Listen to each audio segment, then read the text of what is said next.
भागवत जी का दूसरा दिन है आज हमारा। तो हम ये मंगलाचरण भागवत जी से पहले होता है। राजा ने सुना कि 7वें दिन मुझे तक्षक नाग डसने वाला है, मरण की शरण में जाने वाला हूँ। उनका श्राप था कि 7वें दिन जिन उनकी मृत्यु होगी, पर राजा ने तो मान लिया कि आज ही मेरी मृत्यु हो चुकी है। राजा ने क्या मान लिया कि आज ही मेरी मृत्यु हो चुकी है। संसार के संबंध छोड़कर मन से संपूर्ण का त्याग कर परीक्षित राजा गंगा के तट पर शांति से बैठे।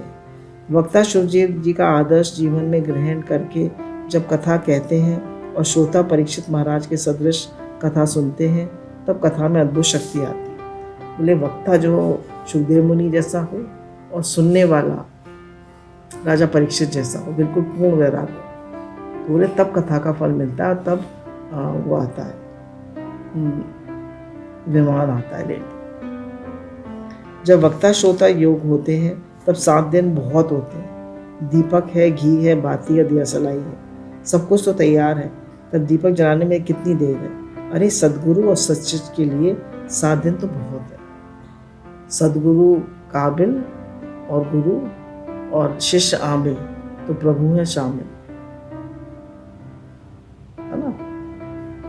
सुखदेव मुनि के समान सिद्ध पुरुष मिलने जाए और परीक्षित जैसा साधक परमात्मा के दर्शन के लिए अति उत्कंठित हो, तो ऐसे श्रोताओं को 7 दिन में मुक्ति मिल जाए, इसमें क्या आश्चर्य है। इस कथा में महान शक्ति है, कथा में आनंद आता है।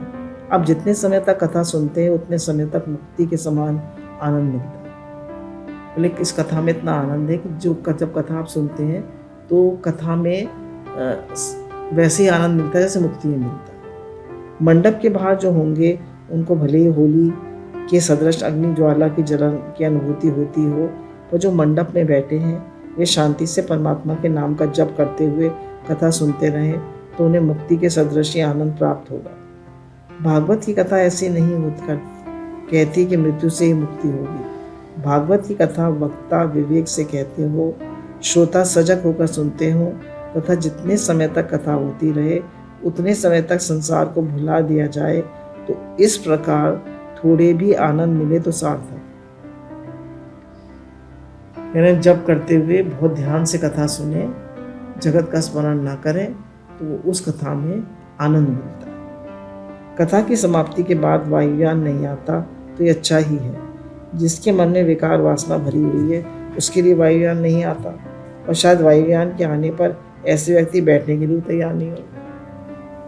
जिनका मन लौकिक सुख में फंसा है वह वैकुंठ में नहीं जा सकता। शायद जाने का अवसर उत्पन्न हो तो उसे आनंद नहीं होगा। एक भाई हमें कह रहे थे, महाराज आपको ऊपर जाना है तो आप जाइए, मुझे नहीं जाना। मेरा लड़का अभी विवाह करने वाला है और उसके बच्चे को गोद में लेकर खिलाना की मेरी तीव्र इच्छा है। अभी मुझे बैकुंठ में नहीं चलना, इसलिए ये अच्छा है कि कथा समाप्ति के बाद वायुयान नहीं आता। वायुयान आ जाए, एक एक को जबरदस्ती उठाकर ले जाए, तो लोग कथा सुनने छोड़ देंगे। ये तो सब जानते हैं कथा सुनने के बाद घर जाना है, संसार सुख भोगना है, इसलिए वे सब कथा सुनने आते हैं। जिसके मन में कोई विकार नहीं है, जिसका हृदय गंगा जल के समान शुद्ध है, जिसको भीतर से भक्ति का रस चढ़ा है, जब वह जहाँ भी जाता है वहाँ उसे मुक्ति प्राप्त होती है। वह जहाँ बैठेगा वहाँ भूमि को वैकुंठ बनाएगा। जिसके मन में विकार वासना है उसे वैकुंठ में भी शांति नहीं मिलेगी। वैकुंठ में लौकिक सुख नहीं है। संसार का सुख जिसे मधुर लगता है वह वैकुंठ में नहीं जा सकता। कदाचित चला जाए तो वहाँ उसे अनुकूलता नहीं प्राप्त प्रतीत होगी। साथ ही दिन में ज्ञान और वैराग जागृत करने के लिए कथा है। हमारे भीतर ज्ञान और वैराग सोए हैं, पर सोए हुए हैं, उन्हें जागृत करना है। ऐसी कोई दूसरा ग्रंथ नहीं है जो 7 दिन में मुक्ति दिला सके। सूत जी ने कहा 7 दिन में परीक्षित को कथा सुनकर मुक्ति मिल सकी, वही कथा मैं आपको सुनाता हूँ। इस कथा के महात्म का वर्णन कौन कर सकता है? सनत कुमार जी ने नारद जी को ये कथा सुनाई थी। सनक सनंदन ने ये कथा नारद जी को सुनाई थी। सनक सनंदन आदि ऋषि थे आए क्षेत्र विशाल में, हो सत्संग यह अभिलाषा हृदय भाव मणिमाला में। इतने में नारद ऋषि के दर्शन कर पाया मोद अपार। व्यग्र और आकुल ऋषि दिखे, मन में आया बड़ा विचार। सनक सनंदन सनातन सनत कुमार, ये 4 महापुरुष विशाल क्षेत्र में सत्संग करने बैठे हैं। ये चारों जो है बाल ब्रह्मचारी हैं, छोटे ही रहते हैं ये, और ये हर समय सत्संग करते रहते हैं या कथा करते रहते हैं, कुछ भी कहिए। बद्री नारायण की यात्रा जिन वैष्णवों ने की है उनको मालूम ही है कि जब ठाकुर जी की जय बोली जाती है तब बद्रिक विशाल लाला की जय ऐसा भी बोला जाता है। विशाल राजा सूर्यवंश में प्रकट हुए हैं। उन्होंने वहीं तप करके नारायण के दर्शन किए। प्रभु ने कहा मांग।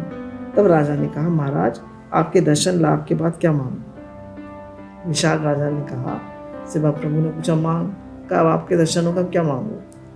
इतना ही मांगना चाहता हूँ कि सारा दिन आपके दर्शन करता हूँ। क्या मांगा विशाल राजा ने? कि आप सारा दिन आपके दर्शन करता रहो, आपका स्वरूप मेरी दृष्टि से दूर ना हो। प्रभु ने आज्ञा दी, तुम्हारी कोई इच्छा नहीं है, पर मेरी इच्छा है कि तुम मांगो मैं तुम्हें दूँ। विशाल राजा ने कहा, आप इस तपोभूमि में अखंड रूप से विराजिए और यहाँ जो आते हैं उन्हें आप शीघ्र दर्शन दीजिए। राजा ने हमारे सबके लिए ये सब मांगा। राजा ने हमारे लिए क्या मांगा?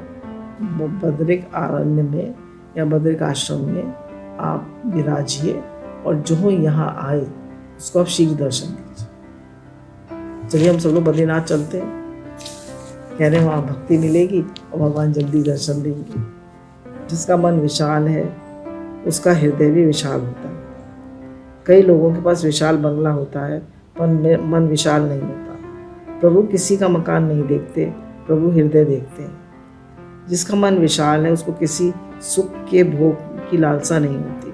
वे संत परमात्मा के दर्शन करने चाहते हैं। प्रभु ने राजा से कहा, बेटा तेरा नाम विशाल है, तेरा हृदय भी विशाल है। आज भी इस क्षेत्र का नाम विशाल क्षेत्र होगा। सनक आदि ऋषि विशाल क्षेत्र में विराजे हैं। घूमते घूमते देव ऋषि नारद भी वहां पधारे। सनत कुमार ने नारद जी का स्वागत किया। आज नारद जी उदास दिखाई देते हैं। सनत कुमारों को आश्चर्य हुआ, श्री हरि के सेवक कभी उदास नहीं होते। वैष्णव सर्वकाल ऐसा अनुभव करते रहते हैं कि प्रभु का मुझ पर अनुग्रह है, कृपा है। प्रभु जो कुछ कर रहे हैं मेरे कल्याण के लिए ही कर रहे हैं। मैं प्रभु का हूँ। अरे प्रभु तो नास्तिक का भी बुरा नहीं करते। संसार में कई जीव ऐसे भी हैं जो कहते हैं हम ईश्वर को नहीं मानते। भगवान कहाँ है? मुझे सेवा पूजा की फुर्सत नहीं है। भगवान कहते हैं तुम मुझे नहीं मानते पर मैं तुम्हें मानता हूँ। भगवान सबको मानते हैं, वे नास्तिक को भी मानते हैं, उससे भी प्रेम करते हैं। नास्तिक को बुरा भी नहीं करते। आप सब वैष्णव हैं, प्रभु को प्रिय हैं। आपके जीवन धन आपके भगवान हैं। हमारे जीवन धन कौन है? हमारे जीवन धन भगवान। प्रभु में विश्वास रखिए। अपने जीवन में सुख दुख का, मान अपमान का प्रसंग उत्पन्न हो तो मन से ऐसा निश्चय कीजिए कि प्रभु ने अच्छा किया। मेरे प्रभु गलत नहीं करते। कोई मनुष्य गलत कर सकता है पर प्रभु गलत नहीं कर सकते। मैं भगवान का कह रहे हैं कोई भी सुख दुख हानि लाभ जीवन मरण का प्रसंग आए तो कहिए मेरे प्रभु की मर्जी से हुआ, मेरे प्रभु की मर्जी से हुआ है और मेरे प्रभु जो करते मेरे लिए वो अच्छा करते हैं। इसलिए हर बात में सम और शांत रहिए और प्रभु का धन्यवाद करिए। दुख तो बना ही नहीं है। दुख तो हम मानते हैं कि दुख है, दुख है। मन की अनुकूलता चाहना ही दुख है। और हर बात में सुखी रहना, खुश रहना, प्रसन्न रहना, ये सुख दुख में सम रहना। तो भगवान ने गीता में कहा है, हे अर्जुन तू सुख दुख हानि लाभ जीवन मरण सब में सम और शांत रहे। तो सम और शांत रहता है वो मोक्ष के योग्य होता है। वैष्णव सदैव शांत और प्रसन्न रहते हैं। सनत कुमार नारद जी से पूछते हैं आप वैष्णव हैं तब चिंता क्यों कर रहे हैं, उदास क्यों हैं? नारद जी ने कहा मैं तो आनंद में ही हूँ, मुझे कोई दुख नहीं, पर मेरा देश हर दुखी है, इसलिए मुझे दुख हो रहा है। नारद जी महाराज समाज सुधारक संत हैं। उनकी इच्छा है सब सुखी हों। कोई किसी की बुराई की इच्छा न रखे, कोई भूखा न रहे, सबका कल्याण हो। जैसे गुरु कहते हैं ना, सबका भला हो, सबका भला हो, सब निरोग हो, सब स्वस्थ हो, सबका कल्याण हो, सब खुश रहें, सबके घर में अन्न जल वस्त्र हो, सबका कल्याण हो, सब सुखी हो, कोई भूखा ना रहे, सब ईमानदार और सच्चे इंसान बने। ये कह रहे हैं ऐसी नारद जी के अंदर है कि सबका कल्याण हो, सब प्रभु की भक्ति करें, परमात्मा की शरण में रहें। नारद जी की ऐसी भावना है, इसलिए नारद जी संसार में घूमते रहते हैं। नारद जी ने कहा, लोग सच नहीं बोलते, झूठ बोलते हैं, जीव मात्र पेट के पीछे पड़े हैं। सत्य शौच तप डूब गए सब, दान दया का नाम नहीं, लगे पेट भरने सब, छल झूठ छोड़कर काम नहीं, मंद बुद्धि आलसी हुए, कली का प्रभाव दे दुख अपार, तथा कथित सब संत हुए पाखंडी, करे मिथ्याचार। कलयुग में स्वच्छता दिखाई नहीं देती पर पवित्रता नहीं है। सब भोग की इच्छा करते हैं, सच्चे सुख की पहचान नहीं हो रही। व्यवहार में प्रपंच बढ़ रहा है, इससे किसी को शांति नहीं है। प्रपंच करने वाला अशांत रहता है, भले ही वह बंगले में रहता है। नारद जी दुख के कारण बतलाते हैं, ज्ञान का बहुत विक्रय हो रहा है, इससे ही दुख बढ़े हैं। अन्न का विक्रय भी होने लगा है। कह रहे हैं हम नारद जी की स्त्रियाँ भी स्वतंत्र हो गई हैं, रात को देर तक घूमती रहती हैं, अपना मनमाना करती हैं, और सब जो लोग भागवत कथा भी करते हैं वो भी उसका विक्रय करते हैं। कहते हैं मैं 10 लाख चाहिए, 20 लाख चाहिए, तो हम कथा करेंगे। हर चीज़ का विक्रय होने लगा। कह रहे हैं इसलिए मैं दुखी हूँ। नारद जी ने दुख का कारण दिखाकर कहा, घूमते घूमते मैं एक बार वृंदावन पहुंचा। वहाँ एक युवती रो रही थी, उसके आगे 2 मूर्छित पुरुष पड़े थे। उस स्त्री ने मुझे बुलाया, मुझे आश्चर्य हुआ। मैंने सोचा कोई दुखी और भयभीत स्त्री है, उसका दुख दूर करूँगा, मैं उसकी मदद करूँगा। परंतु ये कौन है? उस स्त्री के साथ बातें करने में मुझे संकोच होने लगा। धरती पर दृष्टि रखकर मैं खड़ा रहा। सनातन धर्म की मर्यादा है, बिना कारण पुरुष किसी स्त्री के आगे ताके नहीं, और स्त्री भी पुरुष की ओर देखे नहीं। स्त्री ने मुझसे कहा, भौमो साधु क्षणम तिष्ठी मिचतामी पी नाशाय, ठहरो साधु जरा तुम ठहरो, मम चिंता हरते जाओ। मैंने जब पूछा आप कौन है, तब उस स्त्री ने मुझे कथा सुनाई, महाराज मेरा नाम भक्ति है। स्त्री कौन है? भक्ति। ज्ञान और वैराग मेरे 2 पुत्र हैं, वे वृद्ध हो गए हैं, मूर्छा में हैं। द्रविड़ देश में मेरा जन्म हुआ, कर्नाटक में मैं बड़ी हुई, महाराष्ट्र में कहीं कहीं मुझे सम्मान मिला, गुजरात में मेरी स्थिति बिगड़ गई। द्रविड़ देश भक्ति महारानी का पीहर है। शंकराचार्य स्वामी, श्री महाप्रभु जी आदि सब आचार्य दक्षिण भारत में प्रकट हुए। अवतारों का प्रकट उत्तर भारत में हुआ, हमारे इसमें हुआ ना यूपी में, राम और कृष्ण प्रकट। पर जितने भी संत हैं कह रहे वो साउथ में हुए, दक्षिण भारत में। दक्षिण भारत में आचार्य प्रकट हुए हैं, दक्षिण में भक्ति महारानी प्रकट हुई। कर्नाटक में उन्हें पुष्टि मिली, उनकी वृद्धि हुई। आचार और विचार जहाँ शुद्ध होते हैं वहीं भक्ति पुष्ट होती है। सदाचार नींव है, सदविचार बंगला है। नींव मजबूत नहीं होगी तो विचार स्थिर नहीं रहेंगे। सदाचार के पालन से बुद्धि में बुरे विचार नहीं आते। मन बुद्धि को पवित्र रखने की इच्छा हो तो सदाचार को छोड़िए ही नहीं। सदाचार अर्थात शास्त्र अनुसार आचार।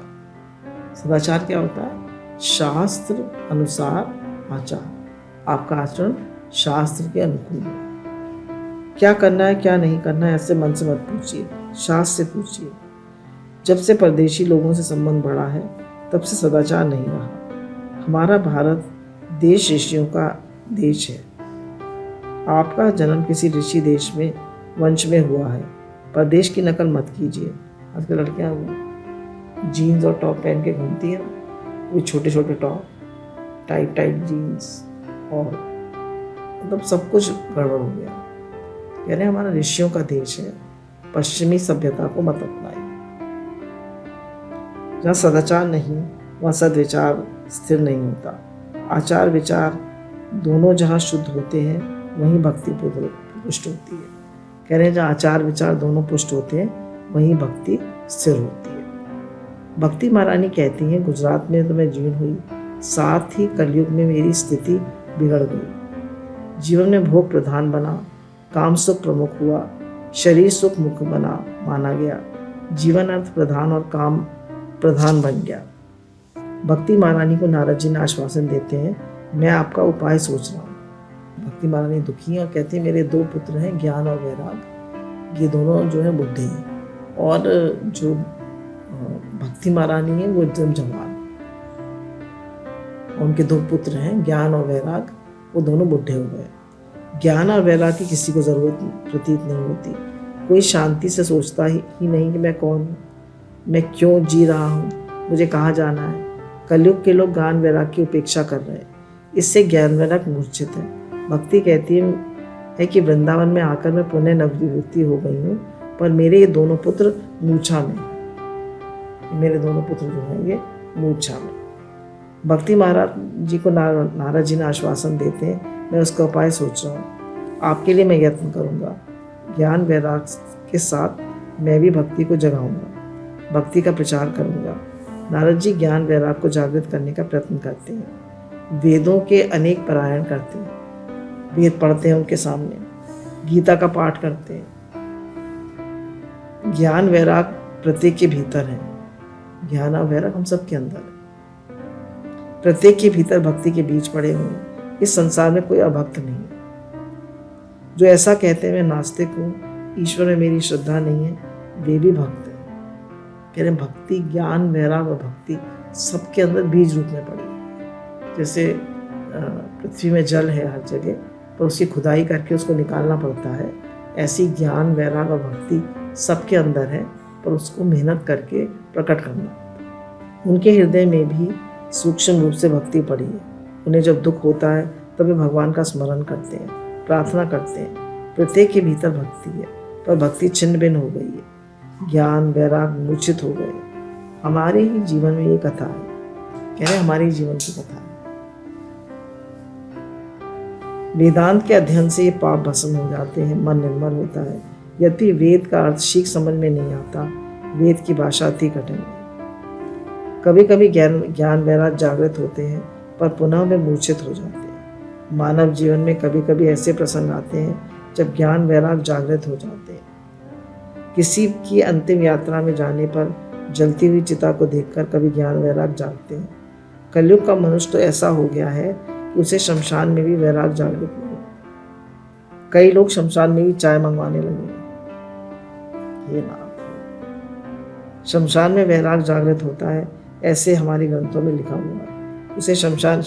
उसे मसानी वैराग कहते हैं। जीवन में कभी कभी ज्ञान वैराग जागृत होते हैं, तब वे पुनः मूर्छा में पड़ जाते हैं। मनुष्य जब दुखी हो जाता है तब उसमें थोड़ा वैराग जागृत होता है।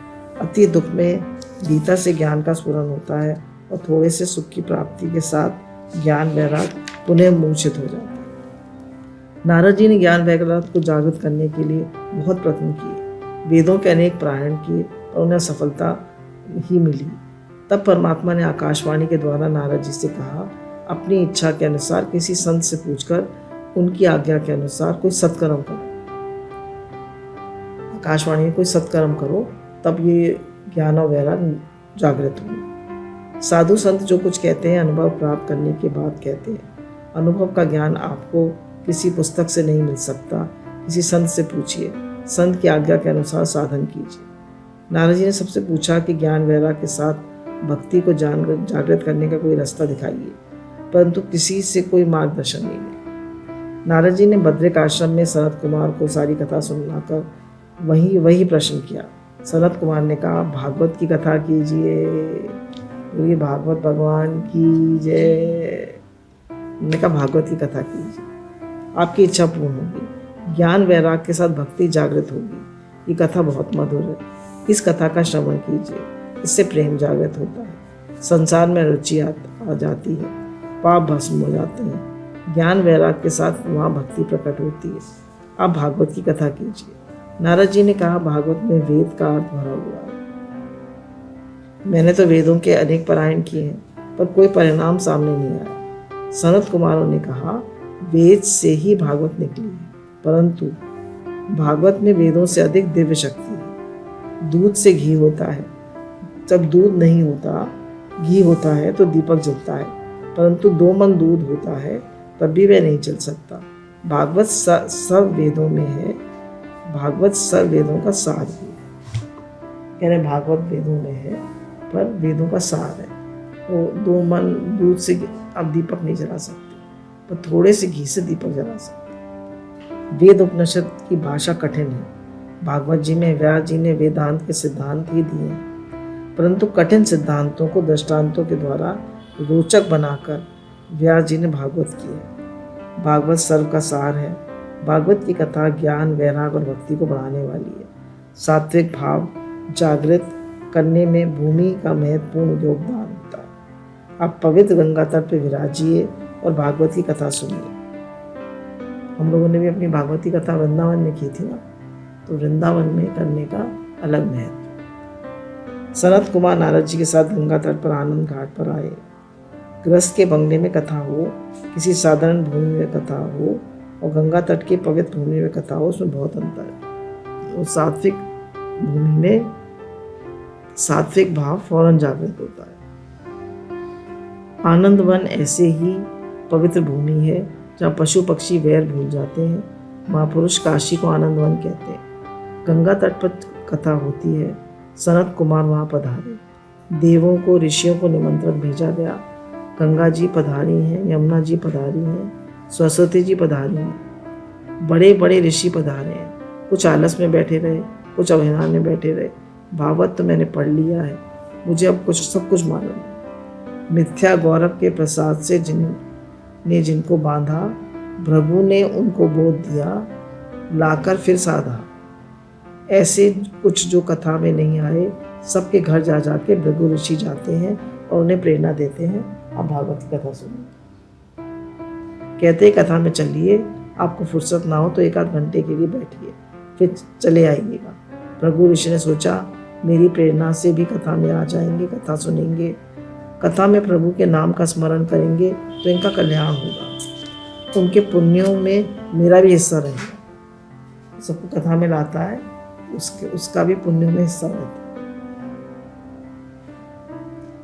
अर्थ और काम के लिए कहने की ये प्रेरणा देने की जरूरत नहीं है, पर धर्म और मोक्ष के लिए प्रेरणा दिए बिना मनुष्य आगे नहीं बढ़ेगा। भृगु ऋषि एक एक के घर जाकर कथा में आने का आग्रह करते हैं। महर्षि कथा में आकर बैठे हैं। सनत कुमार व्यास शासन पर विराजते हैं और अब कथा का प्रारंभ करते हैं। श्री गोवर्धन नाथ जी की जय। कथा में आप भगवान की जय कहेंगे तो आपको लाभ होगा। बोलिए भागवत कथा की जय, सच्चिदानंद भगवान की जय, हमारे कृष्ण कन्हैया की जय, गोवर्धन नाथ की जय, यमुना मैया की जय। प्रभु ने कभी पराजय नहीं दी, होगी भी नहीं। थोड़ा सोचने पर मालूम होगा कि मनुष्य का जीवन एक बड़े युद्ध जैसा है। माया और जीव का युद्ध चलता ही रहता है। माया जीव को परमात्मा के चरणों में जाने से रोकती है। माया जीव को समझती है कि संसार बहुत सरस है। माया जीव को संसार में फंसा कर रखती है। माया की जीत होती है और जीव की पराजय होती है। माया मानव को मार देती है। मानव बहुत प्रेम भाव से भगवान की जय नहीं कहता।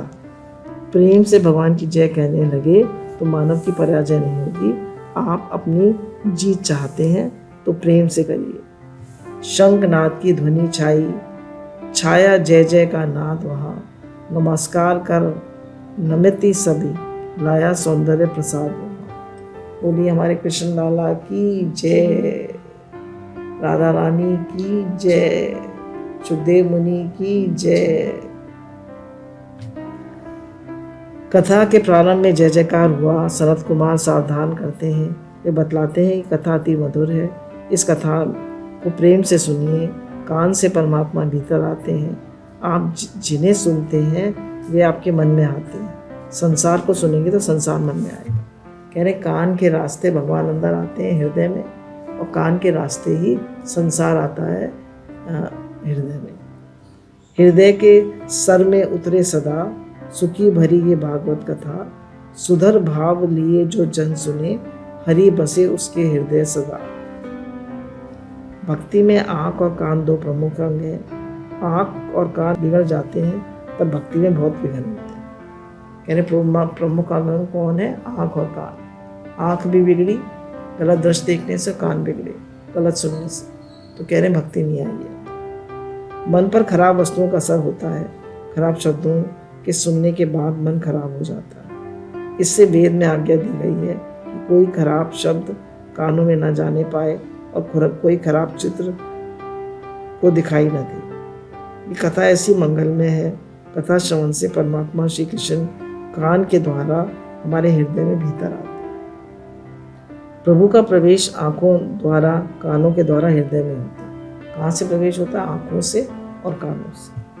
परमात्मा की कथा का प्रेम से श्रवण कीजिए, तब परमात्मा का कानों द्वारा भीतर प्रवेश होगा। ये कथा अति दिव्य है। इस कथा के महात्म्य का कौन वर्णन कर सकता है? जब भगवान श्री कृष्ण स्वधाम में पधारे तब उन्होंने अपना दिव्य तेज भागवत में रखा। भगवान स्वधाम पधारे ही नहीं, भागवत के रूप में आज पृथ्वी पर विराजमान। यानी भगवान जो है भागवत के रूप में आज पृथ्वी पर विराजमान। भगवान सर्व के हृदय में विराजमान है। भगवान भागवत में एक एक श्लोक में है। भागवत भगवान नारायण का दिव्य स्वरूप। बोलिए हमारे लाला की जय, हमारे कृष्ण कन्हैया की जय, भागवत भगवान की जय। जय जय श्री राधे श्याम।